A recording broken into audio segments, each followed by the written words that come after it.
In Events and Explanations Part 1, we introduced the notion, right, that we human beings are encountering events all the time, and what we do is we automatically make up interpretations, explanations about these events. And it is these interpretations and explanations that lead us to action, not the events, and that out of any given event, the possible explanations they're infinite. Everybody, this is what happened to me the first time I was exposed to this. I'm sharing in my videos, in my books, right, my version of what I got taught by some people who changed my life. So the first time I was exposed to this is where my brain went. Okay, I get it. If you put it like that, I guess I'm doing it. If you put it that way, I guess I'm doing it. I guess I am making up explanations out of the events that occur in my life. The actions I take are based on those explanations, yes. And as an engineer by trade, I happen to be a logical person. The results I produce are clearly a function of the actions I took or didn't take.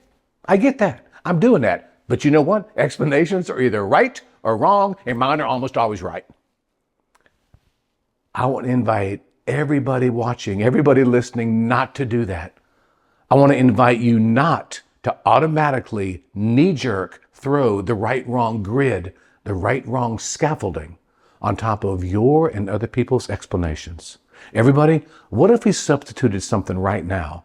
What if we substituted effective, ineffective, or productive, unproductive, as it relates to your and other people's explanations? Because everyone, if we did that, the questions would shift and they'd start to sound like this. Okay, Bob, I hear you. But let's explore that in a group setting. Is that explanation effective or ineffective, given the goals for these next 9 months you just shared with us? I hear you, Zoo, but let's play with that. Is that explanation productive or unproductive, given what you just told us you want to be, do, or have in this organization, in this relationship? Does that explanation serve you or not serve you, given the ground you just told us you want to cover in Area A, Area B, Area C? Are you with me? The invitation here, as it relates to your and other people's explanations, never in a vacuum.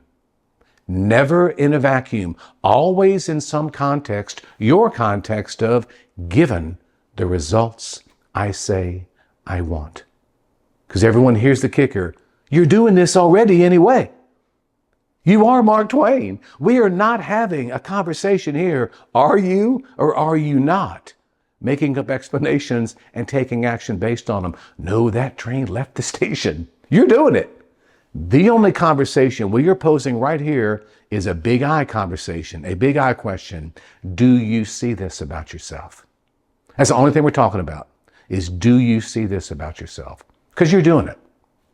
Think of it. How many of us right now can bring to mind at least one person that we know who does not see this about him or herself?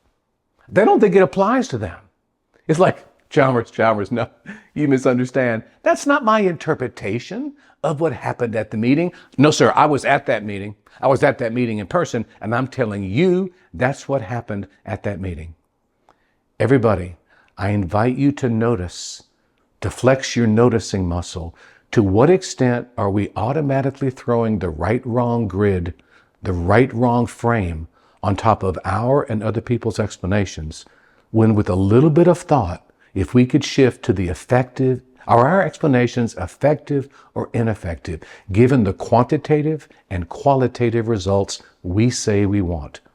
Are our explanations productive or unproductive, given the really important quantitative and qualitative results we say we want? Much more on this shift in framing to come, right? From right, wrong to effective, ineffective. But for now, can we see the automaticness that many of us operate with, the right, wrong?